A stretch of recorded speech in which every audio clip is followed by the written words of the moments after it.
watch the lecture, because there will be a quiz too, and obviously for their understanding it will be available on our website, so that later on whoever wishes to listen to it, they can.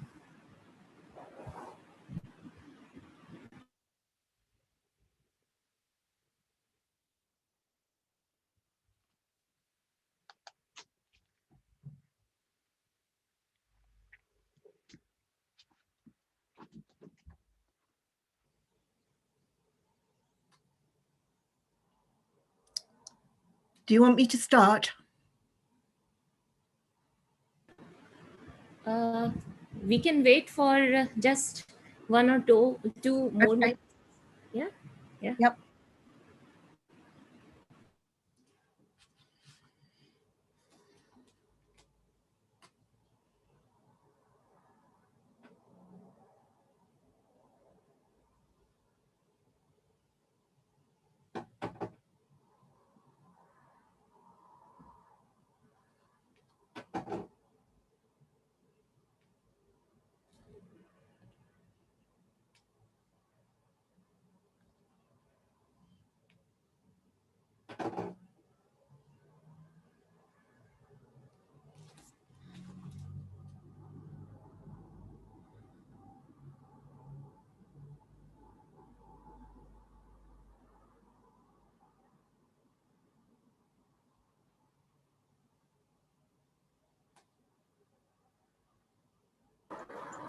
So Shreya, we can start with the introduction and all. Okay, you can give just a brief introduction to the course as well. Okay. Yeah. So welcome everyone to the 8th lecture of our Feminist Philosophy lecture series, organized by the Philosophy Project in collaboration with ICPR and MAP, Delhi University chapter. For today's lecture on feminism and aesthetics, we have Dr. Christine Battersby joining us from the UK. And we're extremely grateful to have you with us today, ma'am. I'll begin with introducing Dr. Battersby. Dr. Christine Battersby is a reader emerita in the Department of Philosophy and an associate fellow of the Center for Research in Philosophy, Literature and the Arts at the University of Warwick, UK. She taught philosophy at Warwick for many years and was also the director of CRPLA. She's a fellow of the Royal Society of Arts in London and was the visiting Fleischhacker Chair of Philosophy at the University of San Francisco during April 2013. Her research is thoroughly interdisciplinary and includes feminist aesthetics, feminist metaphysics, the sublime, women in the history of philosophy, literature, and visual arts. Her publications include Gender and Genius, Towards the Feminist Aesthetics, The Phenomenal Woman, Feminist Metaphysics and the Patterns of Identity, The Sublime, Terror and Human Difference, as well as numerous articles on feminist aesthetics, feminist metaphysics, and the history of philosophy and culture. She has most recently been working on an article in Schopenhauer and feminist philosophy to be included in the Palgrave Handbook of German Idealism and Feminist Philosophy. Her most recent published articles are Cabrero, Kant, and the Arcs of Friendship in Towards a Feminist Ethics of Nonviolence, and Simone de Beauvoir, Stream of Consciousness and Philosophical Fiction, Becoming a Self in the first draft of She Came to Stay in the Literature Compass. Thank you so much for accepting our invitation and being with us here today, ma'am. We're really looking forward to your session. Thank you very much, Shreya, and thank you, Ritu, and everybody else in MAP for the invitation. I'm really looking forward to your questions at the end of my presentation, because I realize that what I'm talking about will look very different in an Indian context. And I'm really interested in your feedback on what I have to say. Also, if there are things that you're not understanding, please do ask. If there are problems with reception during my talk, please would you let me know so that I can try and adjust things.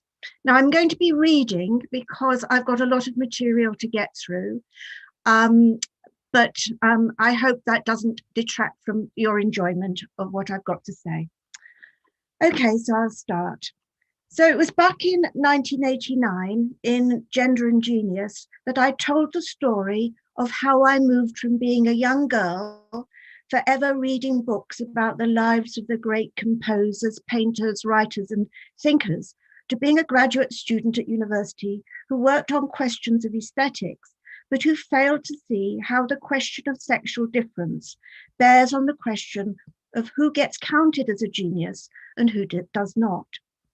And I also describe how the gender blindness suddenly fell away once I started to examine the roots of our modern notion of genius and uncovered the complex biases against women that have helped shape modern understandings of human brilliance. Alas, women and those from non-privileged racial and ethnic groupings still find themselves all too frequently excluded from the genius category. These days, the debates about the cultural attainments of women carry on, even when the term genius is not explicitly used. Many of the same issues get displaced onto the language of creativity and originality and other related terms which sound simply descriptive, but which incorporate within them the past history of assumptions about who is and who is not a genius. In Gender and Genius, I was concerned to address the problem of genius from a feminist perspective, but my work has been much criticized in certain quarters for not giving up on the notion of genius, and because I'm interested in seeing how the concept of genius, which of course uses an elitist vocabulary, can be aligned with feminism, which is, at least in many of its forms, egalitarian in character. My response to my critics is to insist that it's simply not possible to banish a word and concept from everyday use, even though I readily admit this would be my preferred course of action. However much those in the so-called culture industries might like to pretend that we live in an age which has moved beyond the concept of genius, in popular culture, the notion of genius still lives on.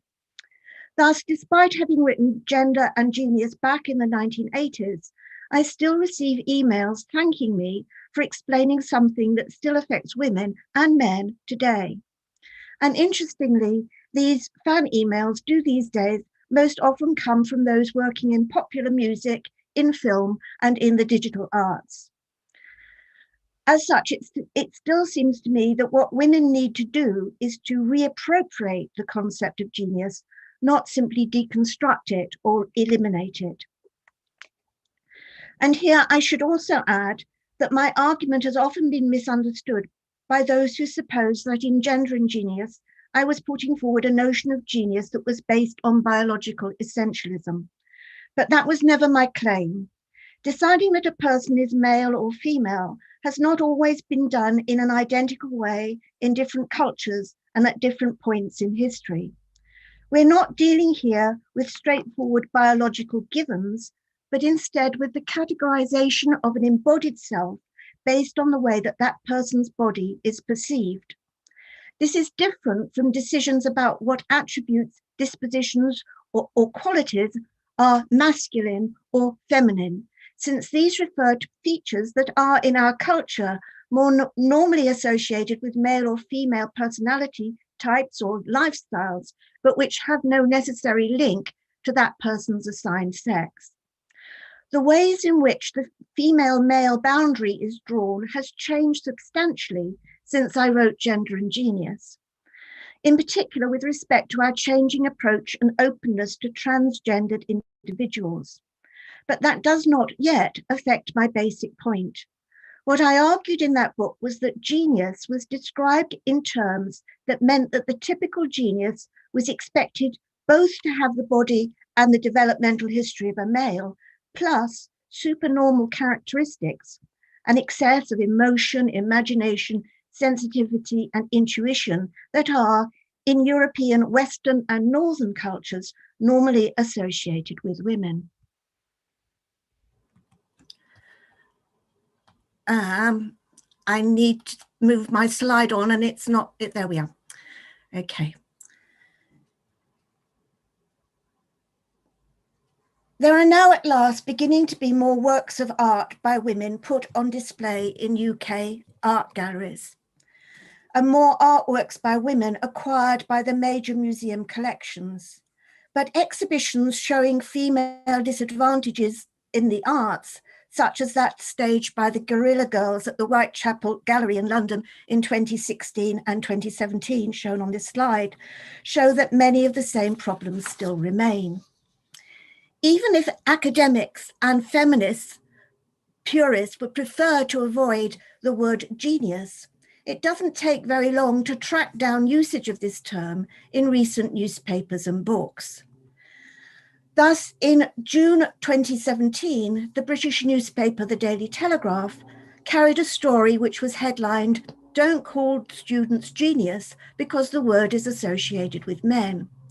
It focused on some comments by Dr. Lucy Delap, a lecturer in British history at Cambridge University, who had argued that words like flair, brilliance, and genius are best avoided by those assessing student examination papers because, quote, "some of those words, in particular genius, have a very long intellectual history where it has long been associated with qualities culturally assumed to be male," end of quote.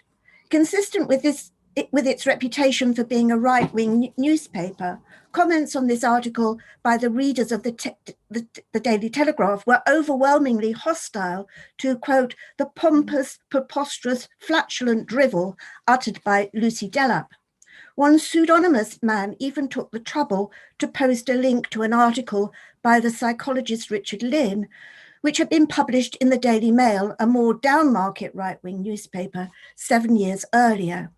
Here, Lynn purported to prove that adult women had less potential for genius than have males, claiming that it is, quote, "at the near genius level, an IQ of 145, brilliant men outnumber brilliant women by 8 to 1. That's statistics, not sexism." The anonymous commentator simply assumed that genius equates with an IQ above 145, and that there are no problems with the methodology of the tests that prove these statistics. However, neither of these assumptions is correct. In particular, the equation of genius with high intelligence is by no means the most common way of defining genius. In this talk, I will be outlining 5 different traditions of defining the concept of genius, and I will also indicate how they get muddled up. In addition, there are 2 dominant frameworks for thinking about creativity in Western European and Anglophone cultures, and these intersect with the 5 different perspectives on genius. In this talk, I will sketch in this history and point to a few of the current debates. Some of the most recent developments link to ongoing scientific debates about the role of genetics in testing for genius and whether there is a specific genius gene. I won't have time to comment in detail on this issue here, but hope to have time to say something very brief about the emerging field of epigenetics.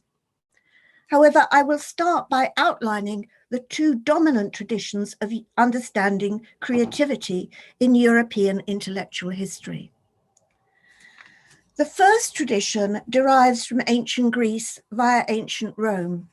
The Greeks regarded a creator god or spirit as being like an architect who imposes form, i.e., a distinctive and formal pattern or structure, on unformed and chaotic material.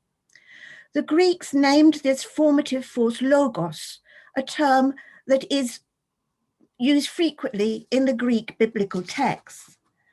Most frequently translated into English as word, as in the opening verse of the Gospel of St. John in the New Testament, "In the beginning was the word," logos was also linked to early Greek understandings of reproduction, in particular to the shaping power that was supposed to be inherent in the male seed. Ancient Greek philosophers and physicians believed that what females contribute to the reproductive process is matter or hyle, but matter was regarded as uncontained and disorderly until the procreative power of the male seed provided it with its distinctive identity or essence. Women's bodies were regarded as colder and wetter, and hence less perfect than those of the men, with menstruation treated as evidence of women's inability to refine blood and other bodily fluids to form active seed. The view that women lacked their own formative force at a biological level remained hugely influential in Europe until the 18th century and even beyond. And it was this model of a division of reproductive labor, male as the shaper, the female as shaped, that also fed into models of artistic production and scientific invention. There is no word in ancient Greek that is the equivalent to the modern Anglophone and European notion of artistic creation. The closest term is pien, to make, but this was primarily restricted to poesis or poetry, and the poet was often treated as a kind of seer. The other art forms were described in much more mundane terms as crafts that involved the mere copying of objects, events, or attributes. And the greatest artists were also seen as providing an imitation of the perfect forms, ideals, or essences which underline appearances, and that actual physical nature struggles to express. As far as artistic creation is concerned, the Romans followed the Greeks in treating the artist as a craftsman who holds a mirror up to nature, as well as to the underlying universals. On this model of creative labor, self-expression, originality, and authenticity were not highly valued, and what mattered instead was talent or giftedness. In Latin, the word is ingenium, and ease of execution. Part of the skill of the writer or artist involved distinguishing between essential and accidental qualities of persons or objects, and also between natural types or kinds. This is also true of neoclassicism, the view of artistic creation that dominated between the Renaissance and the mid-18th century. And this was also tough for women, since on this model, the creative power, like the procreative power, was supposed to originate in the males. Foggy clouds of vapor were supposed to rise up from women's cold and wet wombs. The Greek word was hystra, so has hysteria coming out of that term, and obstruct their view of the perfect forms concealed behind appearances.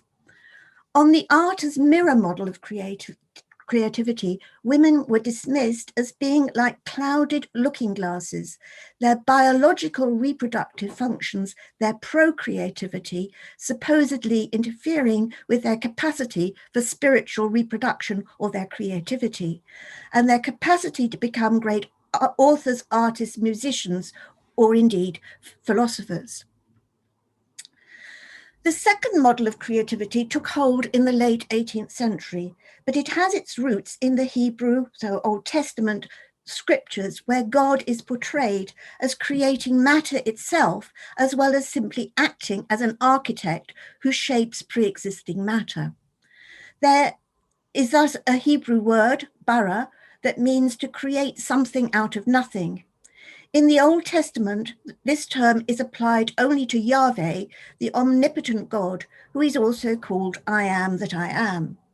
Yahweh is the creator of the universe. He creates every aspect of the material world, including light, the heavens, and in Exodus, in the Old Testament, book 3, verses 13 to 14, it's even suggested that he creates himself through thinking himself into existence.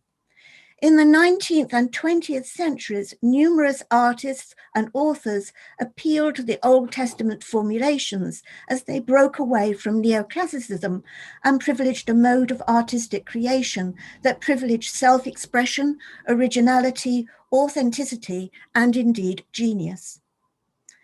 By the end of the 18th century, the dominant metaphorics for describing creation had begun to shift. For the neoclassicists, the ideal artist held a mirror up to nature. For the romantics, the comparison was between the artist or writer and a lamp, which brings light into the darkness in much the same way as God created light out of nothing. Now what was required was a mind or spirit that illuminates the world in a unique and individualized way. Thus, for example, in chapter 13 of Biographia Literaria, the English poet Samuel Taylor Coleridge linked creation to the imagination, but made a distinction between two types of imagination, the primary productive imagination and the distinctly inferior secondary imagination, which he calls fancy or reproductive imagination. You can find similar things in the German Romantics, including in Schelling. So Coleridge says, the primary imagination I hold to be the living power and prime agent of all human perception, and a repetition in the finite mind of the eternal act of creation in the infinite I am, end of quote. Numerous later writers and artists would echo Coleridge, including in the visual arts, abstract expressionists such as Marthe Rothko and Barnett Newman. Writing together with Adolf Gottlieb, they explicitly claim that the world of imagination, this is a quote, is fancy-free and violently opposed to common sense, as they also describe their own artistic practice as opening up the imagination in ways that force, quote, the spectator to see the world our way, not their way. Modernists, like the Romantics before them, tended to claim that the uniqueness of the genius's individuality, his I am, is reflected in every facet of his artwork, and indeed throughout his whole oeuvre. I deliberately used the male pronoun here, since on the creating something out of nothing model of artistic endeavor, women artists and writers once again lost out. It was claimed that women's reproductive physiology meant they were unable to develop the kind of individuality that artistic production required. Males, it seems, could transcend their biology, but women were said to be unable to. Women artists were treated as lacking the kind of spiritual I am that was deemed necessary for a distinctive body of work, for genius, or indeed even for an oeuvre. I now want to move on to the 5 different understandings of the concept of genius that remain current today. For the first of the 5 senses, we need to go back again to the ancient Romans and to their system of religious observances. This is where we first come across the Latin word genius, as opposed to the Latin term for talent or defining character, ingenium, with which it was often confused in later texts on medicine, philosophy, and also in art. In ancient Rome, the male family clan was called the gens, and the genius was the divine aspect of maleness that passed down from the paterfamilias, so the male elder, to his male sons and heirs. The genius was also the spirit that watched over the lands of the male family clan. It was the genius who was honored on the birthday of the paterfamilias, and it was the genius of the Roman emperor who was worshipped as a god once Rome moved from being a republic to become an imperial state. We have remnants of this ancient understanding of genius in contemporary art theory, and quite a few 20th and 21st century artists, architects, and urban planners continue to ground their practice on an appeal to the genius loci, or genius of place. There's in principle nothing wrong with this. However, traditionally, the genius loci was linked to the lines of patrilineal inheritance, patrilocality, and also to patriarchal power. Whenever theorists or artists rely on such a notion, they need to be peculiarly aware of its capacity to write out of history matrilineal lines of cultural inheritance. The tendency to link the spirit of place to the tradition of male creators who are regarded as embodying the essence of a culture, ethnicity, or nation means that all too often that these lessons have not been learned. And this is one of the places where I'm aware things are probably different in India, where you have a very different understanding of goddesses and matrilineal inheritance. The second sense of genius is much more commonplace and involves treating a genius as a personality type, often indeed an outsider who's near to madness. On this understanding of the term, there's a huge gulf between mere talent and genius. The 19th century German philosopher Arthur Schopenhauer is amongst those who viewed genius in this way. For him, a talented individual can perform, quote, more rapidly and accurately than ordinary human beings, but, quote, the genius perceives a world different from them all, end quote.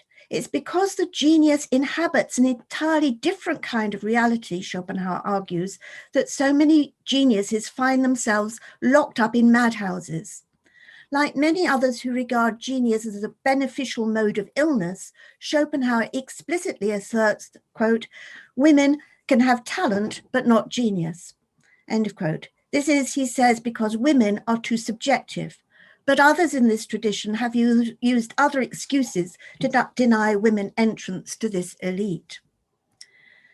Schopenhauer was writing in the middle of the 19th century, but this way of regarding genius certainly has not disappeared and is particularly evident in Hollywood films as well as in TV and art documentaries about artists. As Charlotte Cheng comments in an article entitled, "Shh, Mad Genius at Work," she says, quote, myths don't die, they just get recycled in the movie's dream factory. One of cinema's enduring myths is of the artist as a kind of savage messiah, end of quote. Cheng explains that typically the kind of artists that are picked as subjects for films, Van Gogh, Jackson Pollock, Francis Bacon, Salvador Dali, for example, are ones who fit with the stereotype of the artist as crazy genius, out of control, subject to mystic insights which resist rational explanation, often with a predilection for drugs or alcohol, but who nevertheless somehow manages, quote, to produce great art between bouts of drug-hazed stupor, end of quote. In the typical Hollywood biopic about the artist as genius, the genius is an outsider who finds himself at odds with bourgeois society and who is portrayed as creating in a kind of frenzy that leads him to complete surrender of ego and to the loss of conscious control. As Cheng goes on to explain in her analysis of Carol Reed's classic 1965 film about the artist Michelangelo, The Agony and the Ecstasy, the stereotype of the artist as genius often draws on the second model of creation that I outlined above.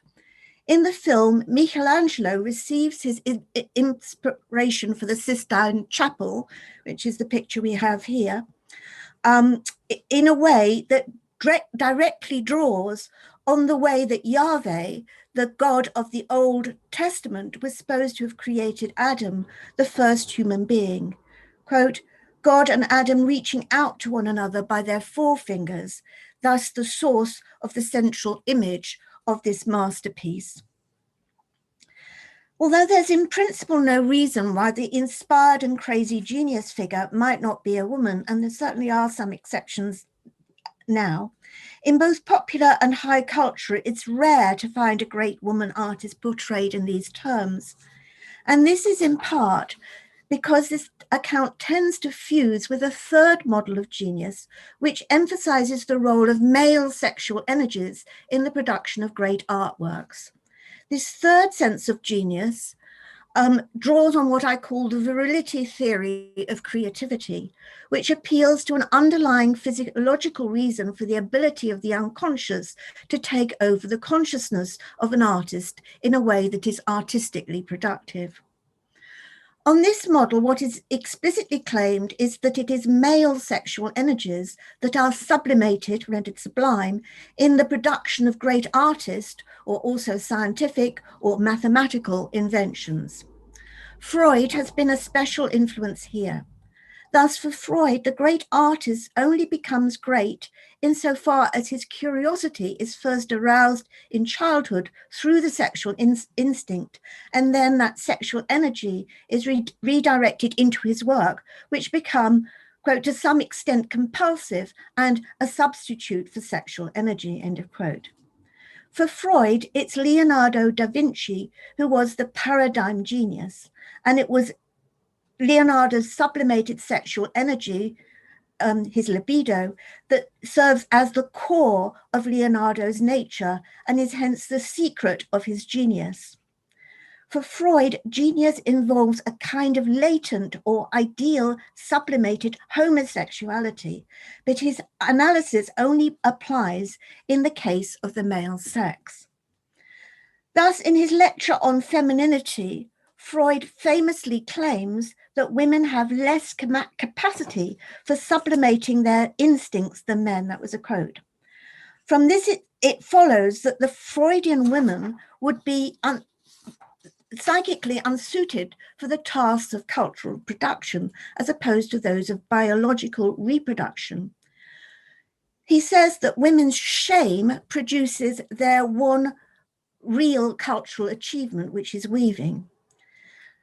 And even this is not ascribed to sublimation and hence to genius, but to the imitation of nature and hence to craft.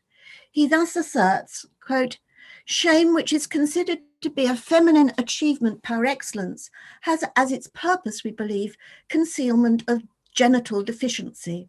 It seems that women have made few contributions to the discoveries and inventions in the history of civilization. There is, however, one technique which they may have invented, that of plaiting or weaving. If that is so, we should be tempted to guess the unconscious motive for the achievement. Nature herself would seem to have given the model which this achievement imitates by causing the growth at maturity of the pubic hair that conceals the genitals. The step that remained to be taken lay in making the threads adhere to one another, while on the body they stick into the skin and are only matted together. Freud's women then are mere copyists. They are at best craftspeople, and they lack the bodily energies and drives that can sublime sexual energies into art. Such a notion is not new to Freud and can be traced back to the romantic writers such as Schopenhauer. Samuel Taylor Coleridge, who I mentioned earlier, also fits with this model. He might have claimed, quote, a great mind must be androgynous, but he certainly did not mean by this that the man of genius has the body of a female. And when he talks about, quote, certain secretions which must be taken up again and again into the circulation and be again and again resecreted, end quote, in order to produce great works of art, we can be sure that it was not the retention of female semen that he was thinking about. Many of the Romantic writers appropriated the medieval and Renaissance language of alchemy, which drew a distinction between androgyny as the state of sublimed and heated materiality, and hermaphroditism, which is neither male nor female and which is unproductive in terms of the alchemist's ideal of converting base matter into gold. For Coleridge, the androgynous genius required a male body, but also a feminine mind. By contrast, women of genius tended to be seen as sterile hermaphrodites. Thus, by the end of the 19th century, it had become a cliché to assert with Cesare Lombroso in The Man of Genius, quote, there are no women of genius, the women of genius are men. In Gender and Genius, I give more recent examples of writers and artists who pick up and rework the virility theory of creativity. The list includes Norman Mailer, Wallace Stevens, Picasso, amongst many others. For all of these writers and artists, as also for Freud, the genius was in effect a feminine or supernormal male. By contrast, women of genius were simply regarded as oddities and as being unsexed by their capacity to create. It is this double bind that made it so difficult for women to position themselves and be seen by others as geniuses, and that still seems to me to be broadly true today. I now want to turn to the fourth sense of the term genius, and this involves engaging with a quite different tradition of theorizing greatness. On this model, genius is understood to be a kind of talent, in stark opposition to Schopenhauer's claim that talent and genius are completely opposed. This was how Richard Lynn was using the term genius in the piece published in the Daily Mail, which I referred to early on in this talk. There, Lynn could be seen defining genius in terms of an IQ above 145. Genius, in this sense, is potentially quantifiable, and the emphasis is on facts that are supposedly objective and therefore measurable in accordance with IQ tests or in terms of other tests for a genius quota. Interestingly, Burton Terman, who first developed the IQ test in the USA, supposed that what they were measuring was genius. Their studies focused on a group of 1,000 children with IQs above 135, whose progress was to be followed throughout their lives. The first of their studies was called The Genetic Studies of Genius and was published in 1925. And it was only much later, in the 1950s, that they reluctantly concluded that genius was the wrong word to have used, opting instead for the word giftedness. Even some supporters of this talent-based approach to the measurement of giftedness recognize its drawbacks, especially in terms of trying to compensate for the sexual, racial, and environmental biases in the selection and assessment of the participants. Thus, as one of the founders of an important New York Center for Gifted Children remarks, a high test score tells you only that a person has high ability and is a good match for that particular test at that point in time. A low test score tells you practically nothing because many factors can depress students' performance, including their cultural backgrounds and how comfortable they are with taking high stakes tests.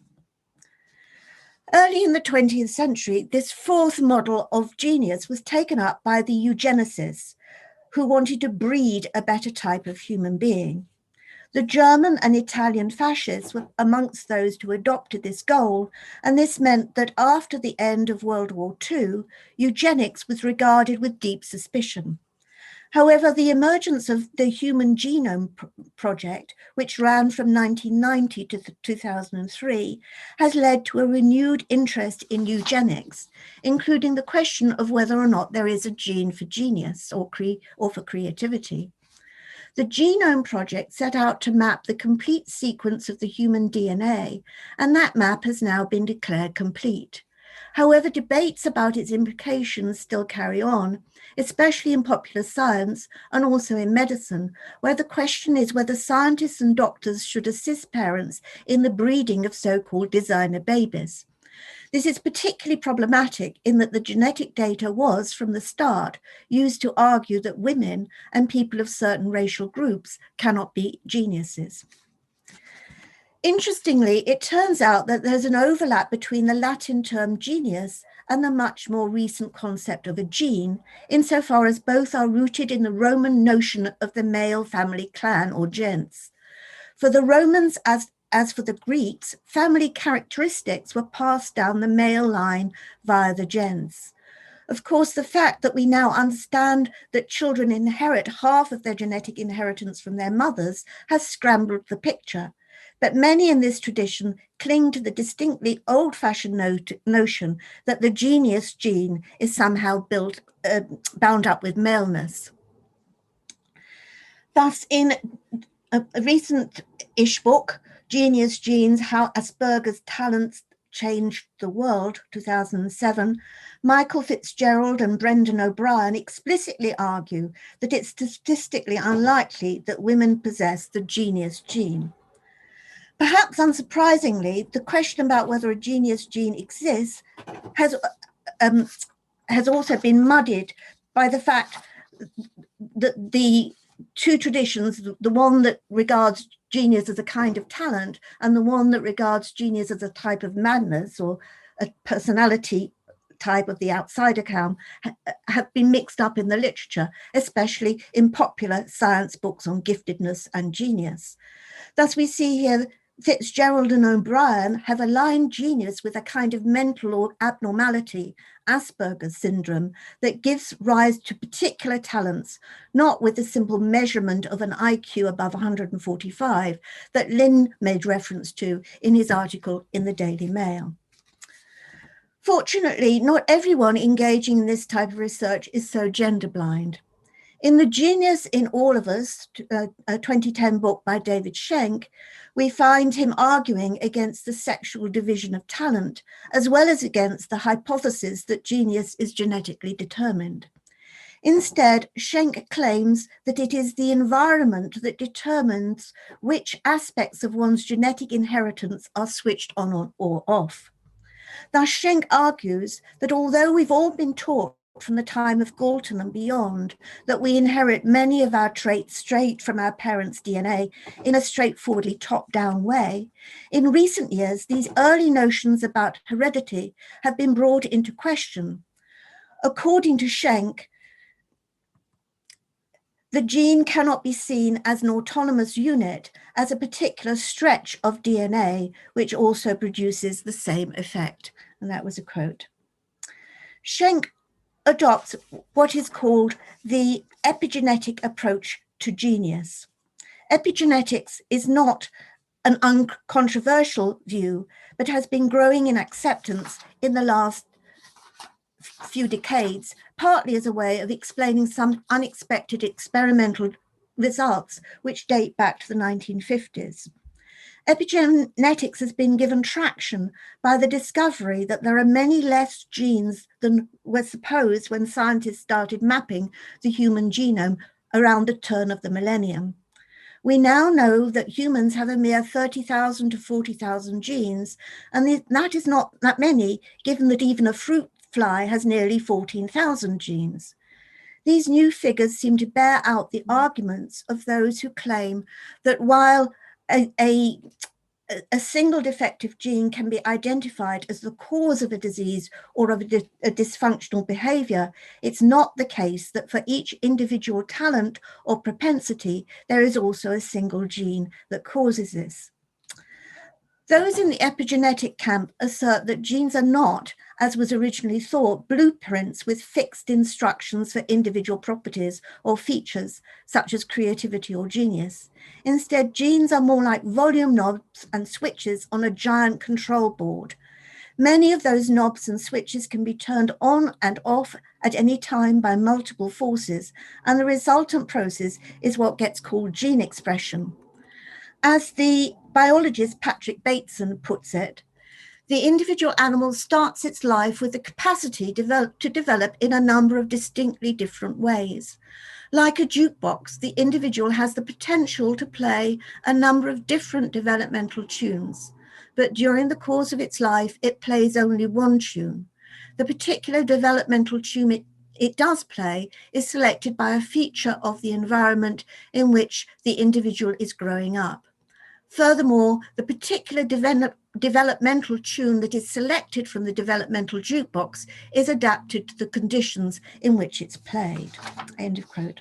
So according to Bateson, this adaptive process starts in the womb, but then carries on right through life and up until death. As such, an epigenetic approach would seem to imply that it's a mistake to link one sex or any particular ethnicity with a gene or set of genes for genius or for creativity.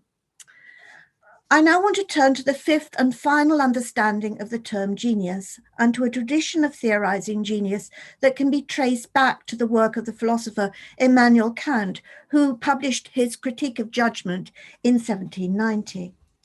What is distinctive about Kant's approach is that it does not treat an aesthetic judgment about art as purely descriptive. Thus, to say that something is beautiful, sublime, or a product of genius is not simply to express a personal preference. It's instead to make a claim about how others ought to respond to the object in question.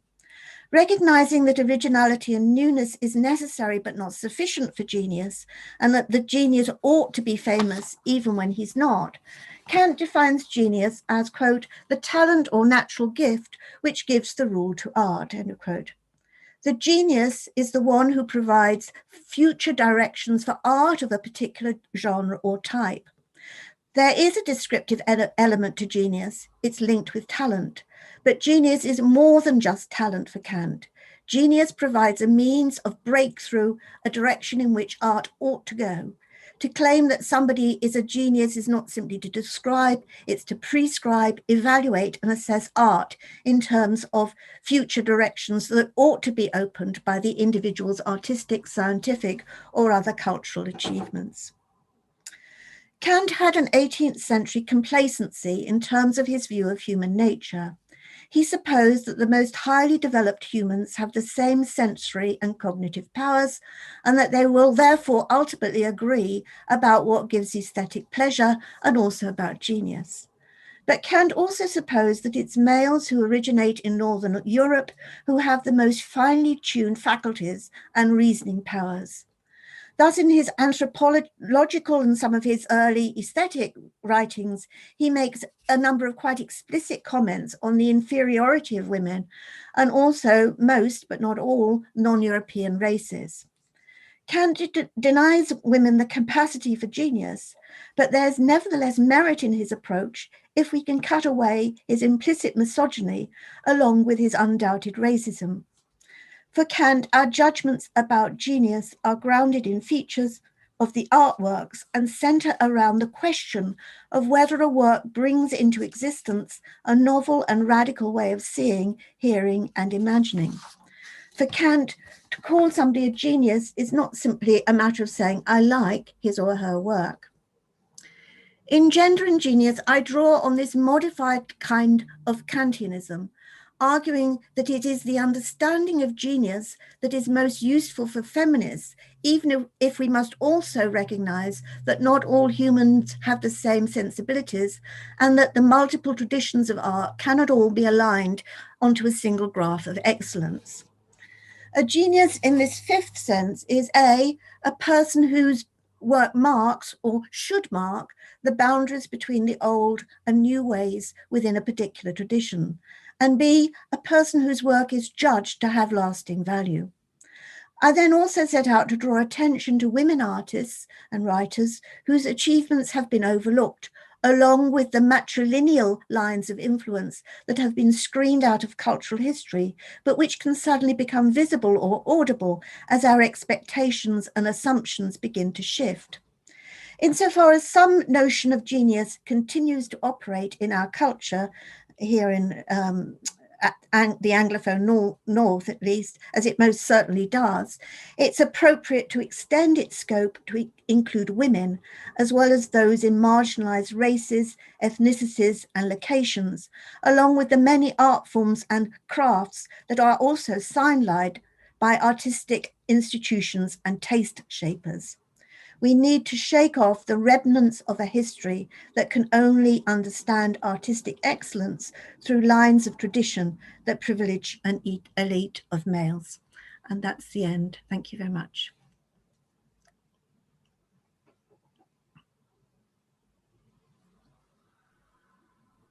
Thank you so much, Dr. Battersby, for such an interesting lecture on the notion of gender and genius. It was really intriguing to hear about the different understandings of the concept of genius and how it differs across time and culture.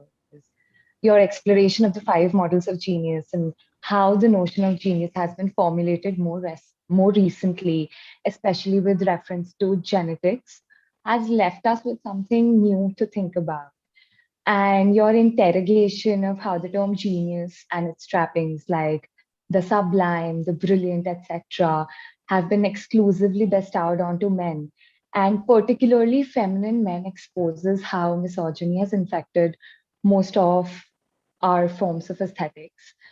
And finally, I found the most interesting part was your exploration of the complex history that links genius to different models of creativity and also the accounts of sexual differences and procreativity, and how the notion of genius must expand in order to include women, especially women from the marginalized races and ethnicities. Thank you so much, ma'am. It was a really interesting lecture. I would like to invite Ritu ma'am to say a few words, and then we'll take up the questions. Thank you, Shreya, and thank you so much, Professor Battersby. that, you have brought such a topic which is not usually discussed, even in our classroom philosophical discussions. And even though when we deal with the feminist discussions, largely we are not capable of looking at the notion of creativity. We are mostly confined to the level of rationality, emotions, and sometimes experiences, subjectivities, and objectivity. But how the notion of creativity has created such kind of paradigm under which we have been undermining the value of somebody's experience, sometimes considering it in terms of IQ, sometimes considering it in terms of creation out of nothing, as you said, and sometimes in other forms where it just becomes evaluative, which is out of the purview of women entirely. These thoughts have never occurred to our mind because this kind of serious study has never been done by at least me, I can say. And the way I have been understanding feminist aesthetics till now was very much different, because obviously I thought that, okay, the concept of beauty, the concept of aesthetics and art, okay, these are some of the very well discussed topics under feminist aesthetics. But the way you have associated these two fields of, like, gender and genius, it has turned everything upside down, because genius is not only limited to the way I used to thought. Okay, the way, at least I cannot take the liberty of saying we, but I am just trying to show the limitation of my understanding, that I used to think that genius is something which is probably related to only one's IQ, one's God giftedness, and resolving problems, or probably observing things, okay, one's intelligence. But after this lecture, my thinking has entirely changed. And as I was trying to say that, when I tried to Google it in order to understand some concepts on gender and genius, in order to, be prepared before the lecture, all I was getting is the reference by your books, the references of your books. So thank you so much. Thank you so much, Professor Battersby, for putting up this notion in front of us. I'm sure that whoever has listened to this lecture would have enjoyed. Obviously, it requires some kind of basic understanding of what feminist aesthetics is, what is genius, and how it is going to be associated with gender. But the way you have elaborated all these notions, it made it very simple. It looked as if, it's very simple, but I can understand that how you have tried to make it as simple as, so that we can also understand it, okay, having no background as such. So thank you so much. And now I would like to ask Shreya to take up questions. Can I just say something to what you said? So I also did some Googling to try and understand how genius is understood in India. And I found that the dominant way that the term is used is in terms of this talent tradition. Now, it seems to me that that is because you're not coming out of this monotheistic, Old Testament, but that will also include Muslim tradition, where you have this notion of a God creating himself out of nothing. And that's much more dominant in Europe and the West, the North, than in your tradition. And it's one of the things that made me quite uncertain about how relevant this was going to seem to people following this course, given that you belong to a different religious and cultural tradition. So yes, that is interesting that you found it so strange, because I don't think people in Europe on the whole would find it strange. Yeah, thank you. Yeah, so your difficulty of that, whether we will be able to associate it with our cultural associations or not, I don't think that people who are here would have found it difficult. Okay, and we have so much to learn from this lecture.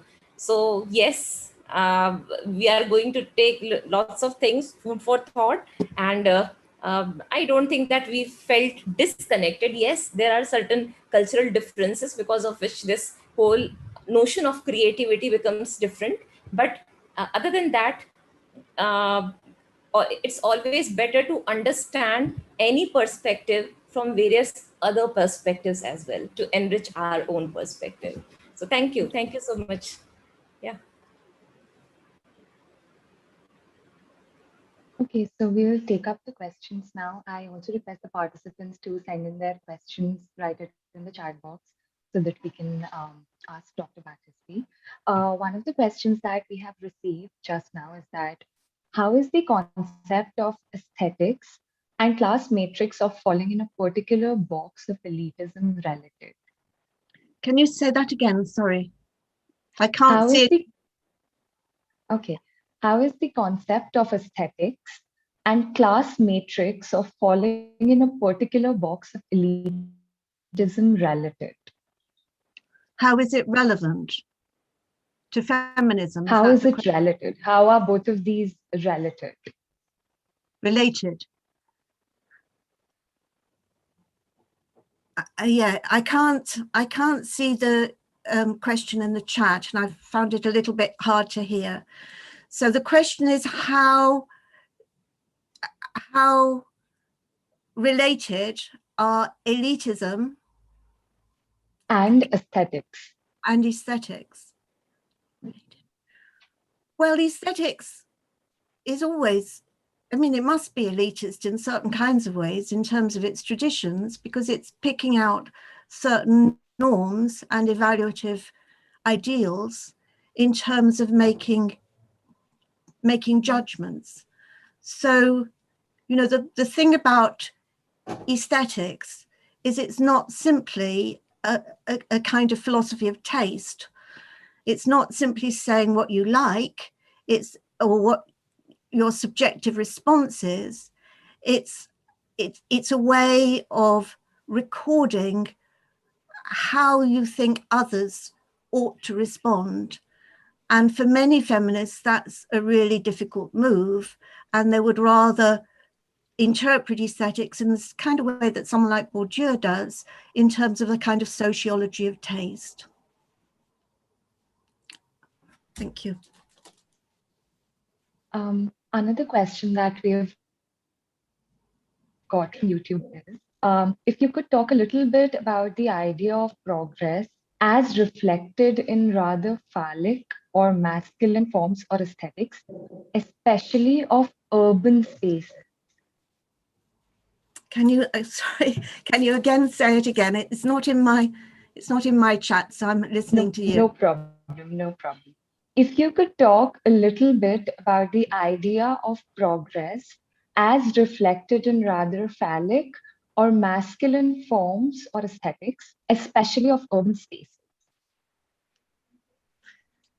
Okay, so one of the things that I hope that my position is, you know, it makes possible, is to make a distinction between male and masculine and female and feminine. I mean, that's integral to the books that I go on to write about later. So the feminine and the masculine are not, you know, straightforwardly oppositions. So this person is associating the male and the masculine spaces with the phallic in ways that I'm not particularly comfortable with, but you know, it is often done. But it's certainly the case that a lot of the language of architecture, if and urban planning, privileges so-called masculine features, but not entirely, not entirely. There's also the feminine, but actually architecture and urban planning work rather differently than in some of the other arts. So there's less emphasis on the feminine as an attribute of an architect than there is in some of the other arts. Okay. Okay. So, ma'am, if you can see the chat box just now, we've received a query. Someone wants you to speak on how traditionally genius is related a certain kind of intelligence and how that might shift or is shifting with thinking about multiple intelligences. Whoever has asked this question is referring to Howard Gardner, and I have to say I don't know.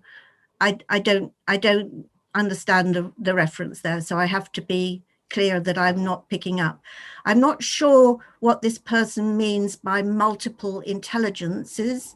I take it that the person is talking about different kinds of talents rather than thinking of genius as a kind of personality type. I don't know that I think there are particular I don't see any difficulty in having multiple kinds of talent, and I'm not sure what, I mean, it would be nice to know how this person thinks that what I've said might change the way one thinks about multiple intelligence, because for me, it's not a problem. There's always going to be multiple modes of intelligence and multiple modes of testing for it. Okay. Another question, ma'am. You mentioned women having become hermaphrodites when they delve into art making. How does genius and creativity translate beyond the gendered male-female boundary, say for queer art? Okay, let me be very clear. When I talked about hermaphrodites, I'm certainly not saying that women have become hermaphrodites when they are delving into art making. What I'm saying is that traditionally they were treated as if they were hermaphrodites, so as if they were sterile, rather, or not female insofar as they were as they were artists or philosophers or whatever. So how does genius and creativity translate beyond the gendered male-female boundary, say for queer art? Well, it's very different for men and women. So for the male, the ideal subject position of the super male, of the genius, is a feminine male. So there's much less problem in terms of this traditional notion of genius in terms of male creators than for women. So for queer women, for lesbians, they were sort of treated almost as, the paradigm example of a failure to be a proper woman, because a failure to be a proper woman meant you had to be had to have sexually desired men and not be in relationship with women, and that somehow confirmed their lack of proper femininity. But I do want to insist on the distinction I want to make between male, female, and maybe I didn't have time to explore this in enough detail in this talk, the male, female, and the masculine, feminine positions, because male, female relates to the way that one's body is categorized. And I want to say that's got a particular kind of history. The masculine, feminine distinction has also a history, but it's a different history. And the masculine, feminine is a different way of categorizing, because masculine, feminine relates to modes of behavior and character ideals and types of disposition, as opposed to male, female, which is based on the way that the bodies are characterized. So I need to be really clear about that. I hope that's better.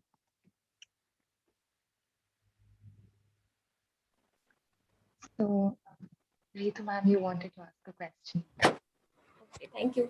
I rather than asking a question, I want a clarification that when we deal with arts and aesthetics, okay, then the primary, one of the main discussion at that level is that women's body become the object, okay, and then if we take the example of Leonardo, then when he draws the painting and whenever he does the art, he tries to disconnect that kind of sexual pleasure which one can get out of looking at a woman's body in order to complete his art.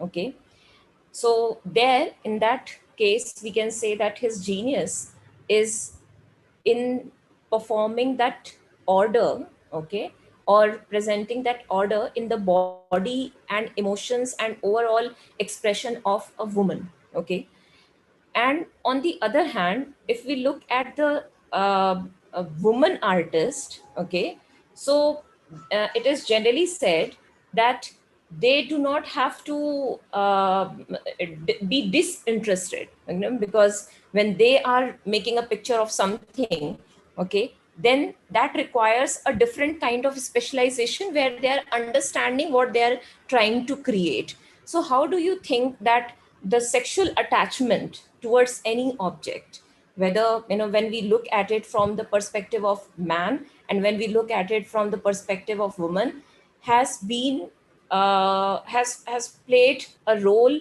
in dismantling this whole understanding of one's being artistic and one's being a genius? I don't know whether I'm clear or Uh, not. um, so first of all, I want to say that, you know, for Leonardo, as for the many Renaissance, Roman and Greek, it was the male body that was above all beautiful. In our terms, though I think they're not appropriate for Leonardo, he would have been counted as gay. So for him, the beautiful body was a male body.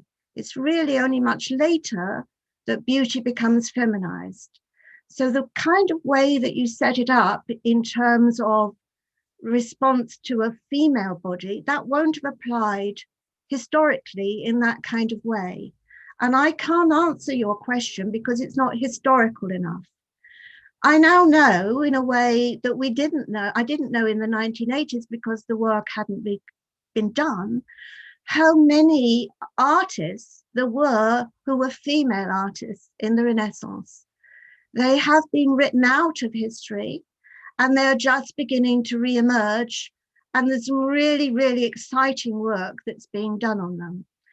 But this kind of notion that the male is always, the gaze is male, the woman is the object of the gaze, and that is a kind of ahistorical framework that applies across history and across cultures is just not right.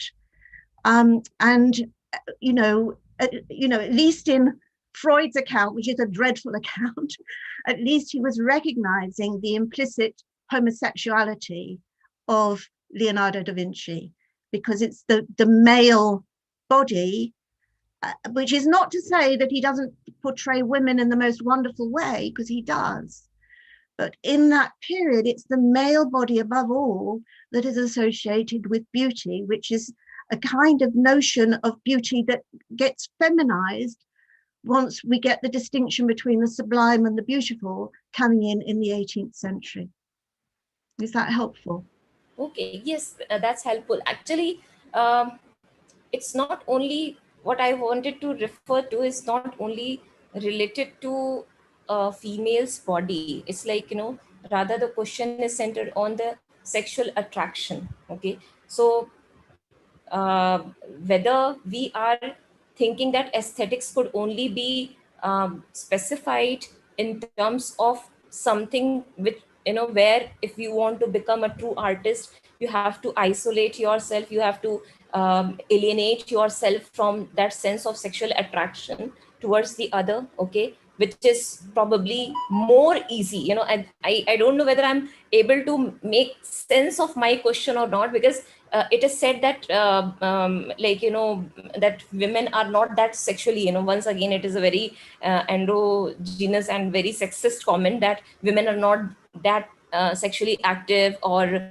that they are not, you know, for them it is very easy to be passive, okay, if we follow what Gandhi has said. Okay, so in that reference, wouldn't it have been easier for a woman to become a perfect artist in comparison to men who find, once again, the sexist comment, who find sexual attraction to be very compelling? Okay. Do you think that it has anything to do with arts and aesthetics or genius? Yeah, so you're coming out of a Kantian and Shaftesbury tradition. I can hear it in terms of what you say, in terms of the notion that the aesthetics should be disinterested, the artist should be disinterested, which doesn't mean uninterested, but no particular interest. And, you know, I don't come out, I mean, I am Kantian in origins in my training, but I don't start there. I don't think it's a useful place to start. And of course, I also don't think that those notions about whether or not males or females have a stronger sex drive, you know, how does one measure it? It's all historically very relative, culturally relative, and very different. And I can see why you're asking it, because you're saying, you know, shouldn't there historically have been this link between women being better artists? But, you know, all the excuses that one can imagine have been pulled into the conversation about why women can't be geniuses. And it's not that it's a consistent tradition, and it's never that women can't do it. It's always that they can only do it with great difficulty and through having to abandon some aspect of their natural femininity in one way or another. So to look for some consistency in the tradition is wrong. What you have to look at is the patterns of exclusion, because they vary, and they will vary across cultures in different ways. So thank you. Okay, thank you. Thank you so much, ma'am. I think that's it. We do not have any more questions. So Thank you. thank you. Thank you so much, ma'am, for such an enthralling session. We absolutely love your take on the notion of gender and genius. It was a truly insightful session, as Ritu ma'am mentioned, something very new for us. And I would also like to thank Ritu ma'am, our course instructor, without whose tireless efforts this certificate course wouldn't have been possible. Thank you so much, ma'am, for coordinating the series and making it a success. And also a big thank you to the entire organizing team for their constant efforts in making these events what they really are. Thank you. Thank you all. Thanks for your attention. Yeah, okay. Thank you so much. Bye. Bye-bye.